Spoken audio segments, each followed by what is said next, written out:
Hello and welcome. Uh, I have developed a channel on Telegram. The link is t.me. This is the link which you should subscribe. Sorry.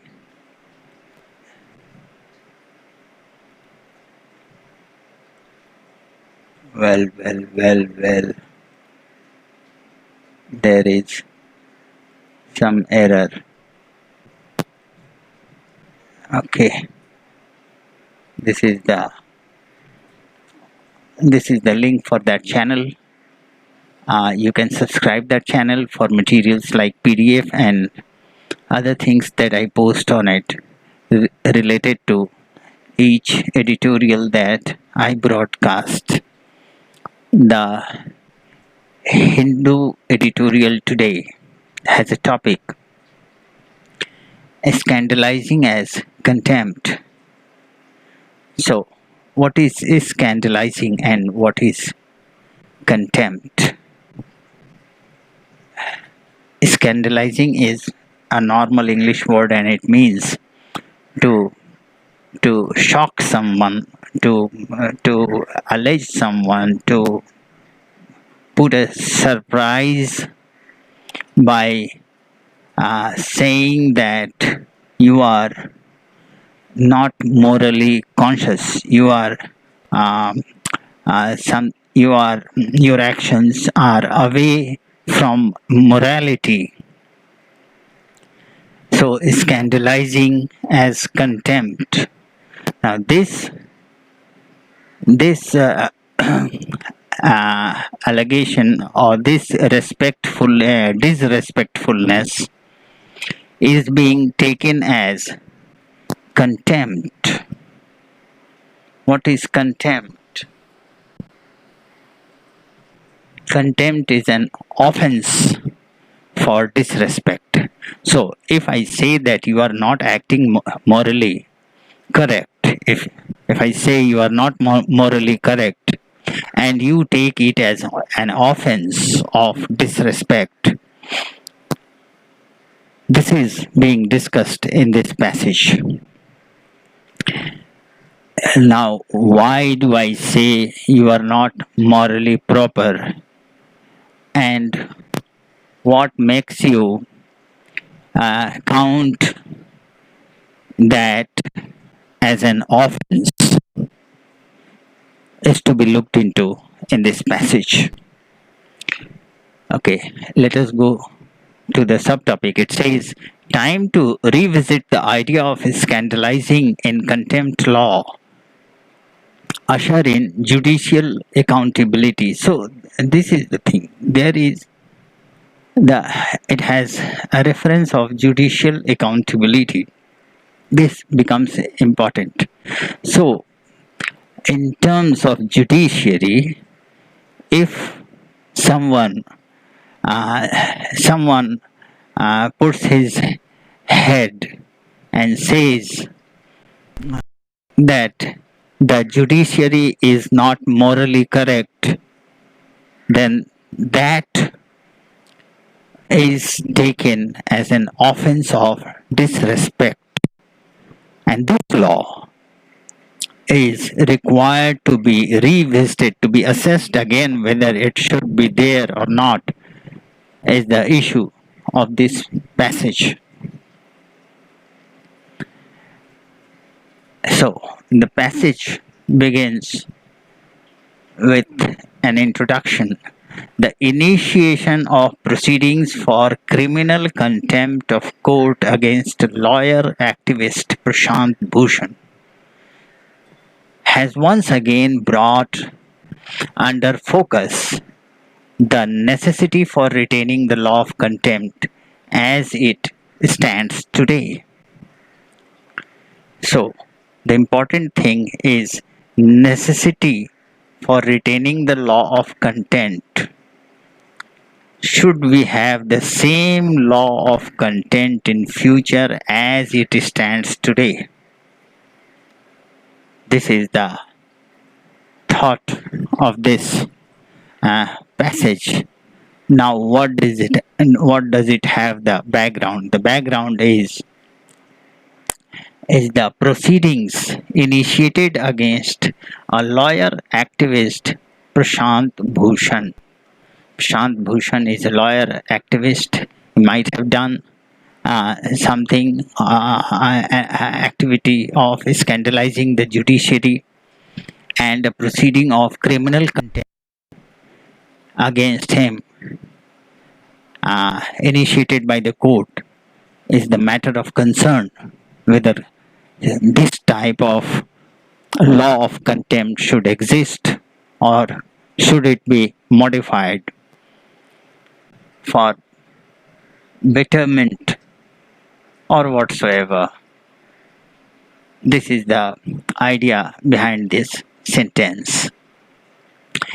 In an era in which social media are full of critics, commentators, and observers who deem it necessary to air their views in many unrestrained and uninhibited ways, the higher judiciary should not really be expending its time and energy invoking its power to punish for contempt of itself. Now, what does it say? It says that today is an era where social media is facing lots of critics, and the second part, commentators and observers are airing their views, they are broadcasting their views in unrestricted ways and uninhibited. There are no restrictions and no one to stop them, and they are putting in their views against social media, views on social media like Facebook, Twitter, WhatsApp, things like that. It says that higher judiciary should not really be expending its time and energy invoking its power to punish. Higher judiciary has power to punish, and it should not spend its time and energy using that power for contempt of itself, for the disrespect it may hear from these social media. This is what it says. The social media has no restrictions and it is uninhibited.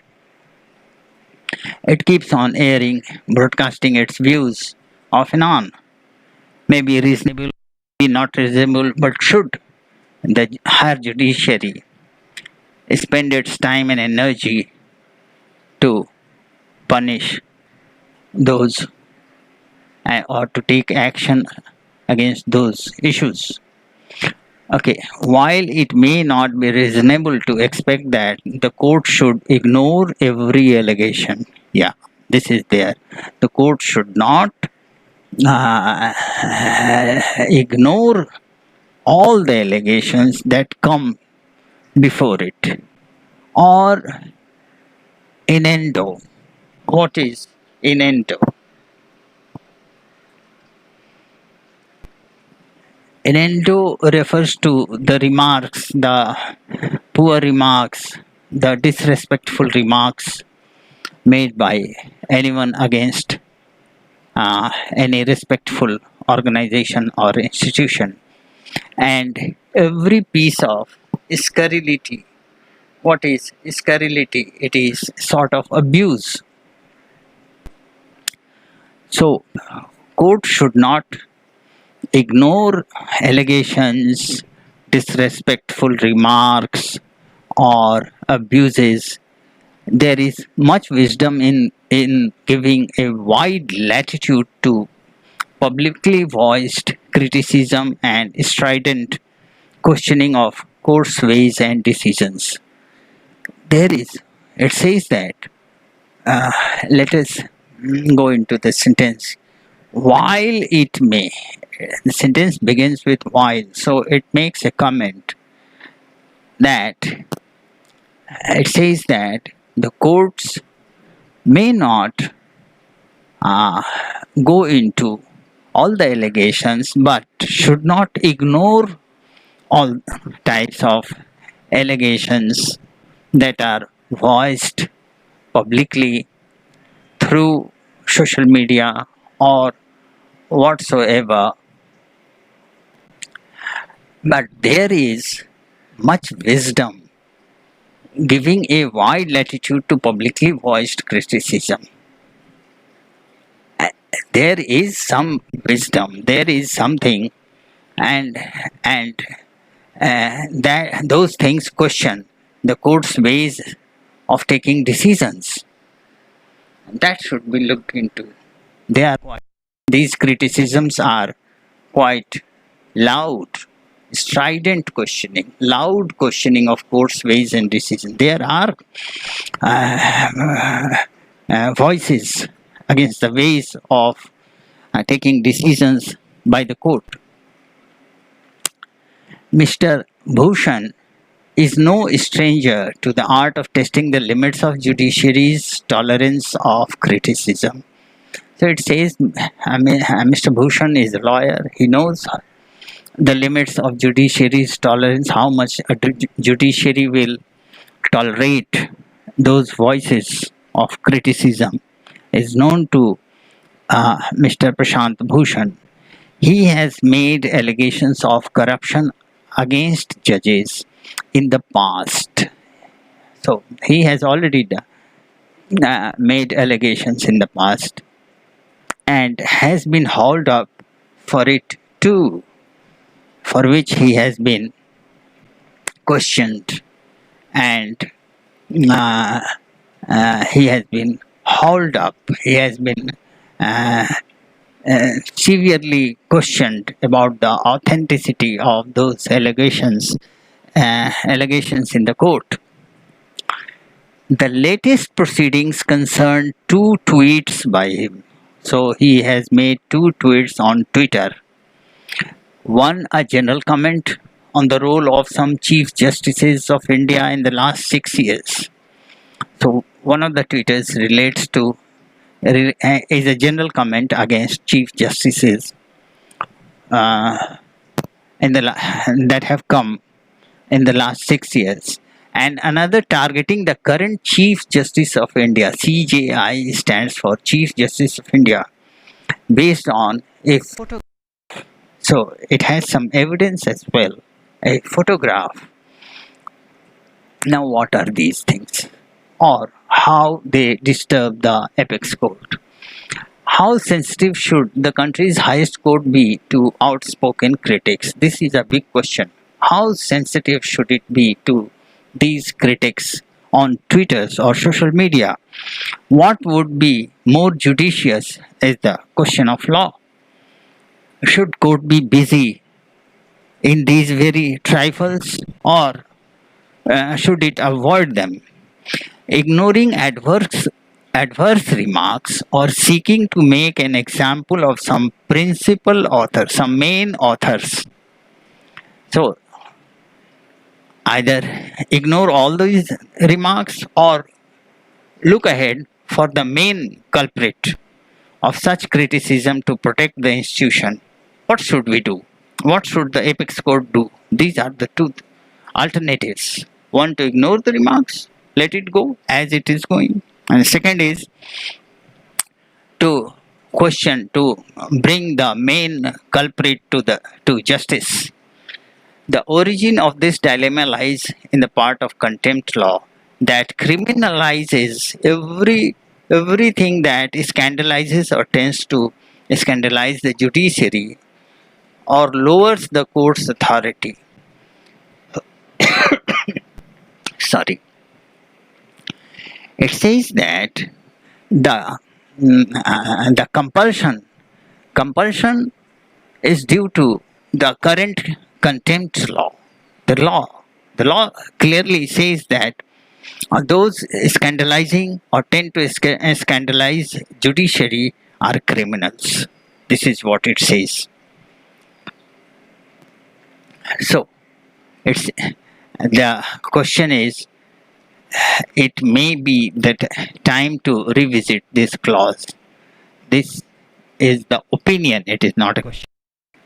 It is an opinion that under the circumstances when where we have a lot many social media platforms where people uh, speak out uh, without hesitation or without interruption or without any law to limit their voices.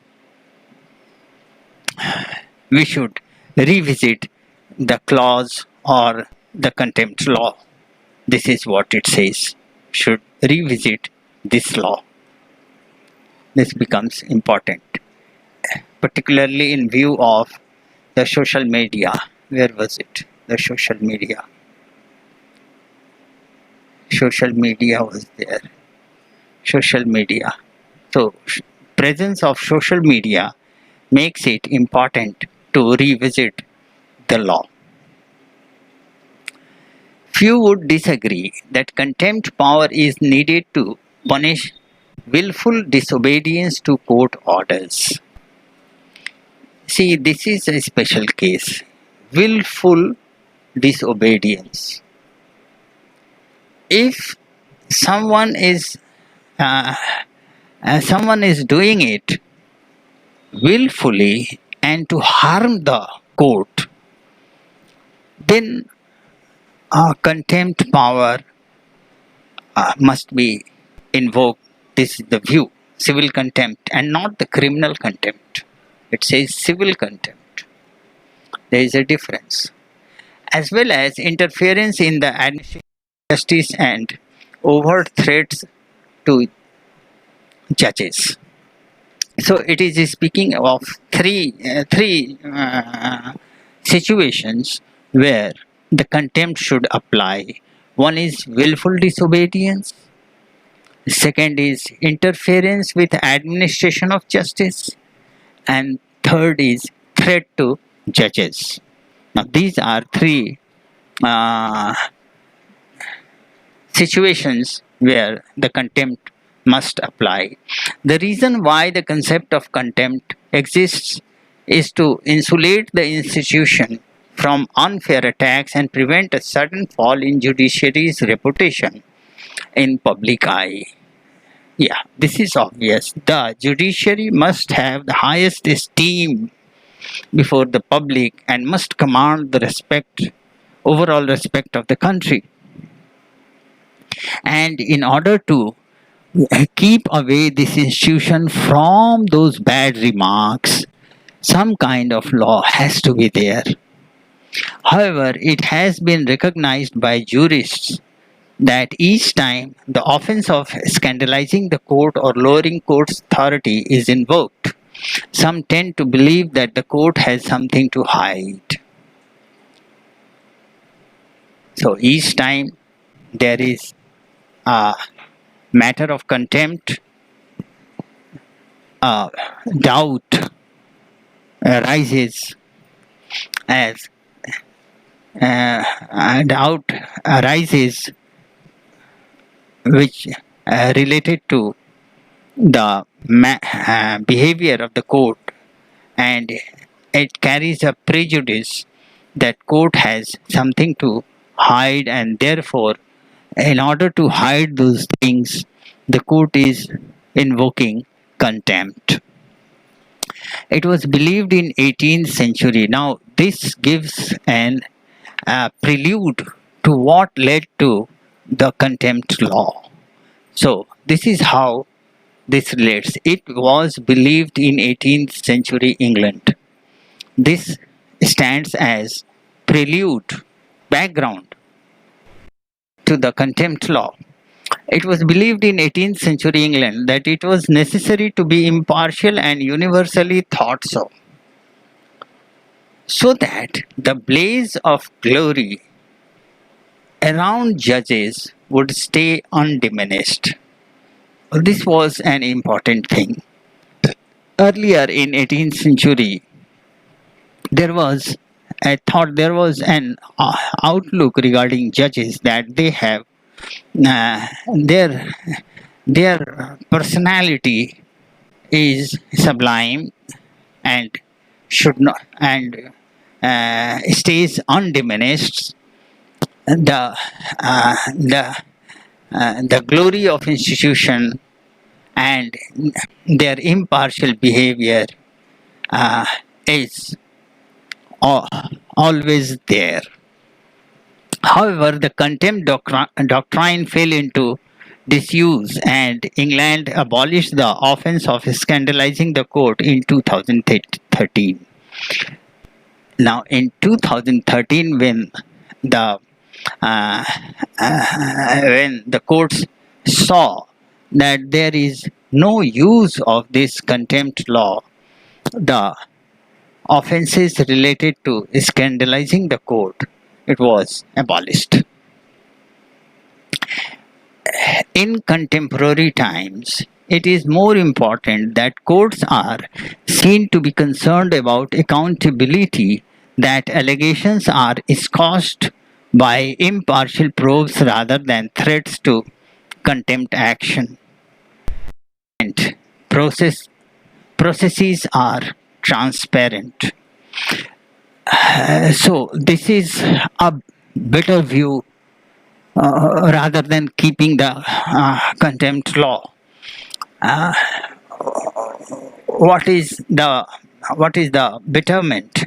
The betterment is that courts should have accountability, and allegations whatsoever must go through impartial probes, impartial investigations, rather than threats of contempt action. So, if there is an allegation, it must be looked into, it must be investigated by an institution which is impartial, and things should be transparent. Transparency has to be there so that no more questions arise.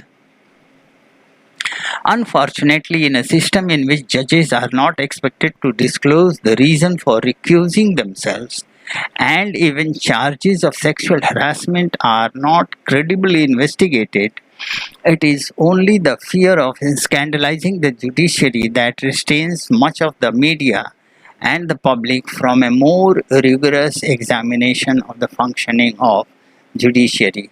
So it says, in a situation where some proofs are not possible, the justices cannot be charged for sexual harassments, or we cannot claim that this judge is not fit for the post.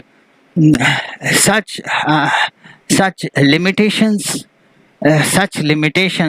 push the media or public in general, or the critics, to scandalize the judiciary, which is the only way where we can where critics can raise their voices.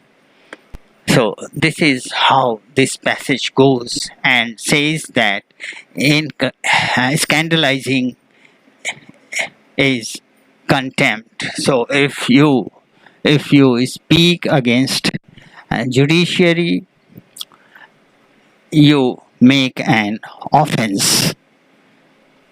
So with these words, I close for today. The link is there. You can subscribe the channel on Telegram with the help of this link, and get PDFs and other materials that I post over it. I request you once again to like and subscribe this channel. Scandalizing as contempt. If you have any questions, or anything else that you would like to learn from my broadcast, and if you want me to speak about something else as well, please write your comments on the YouTube channel. Thank you.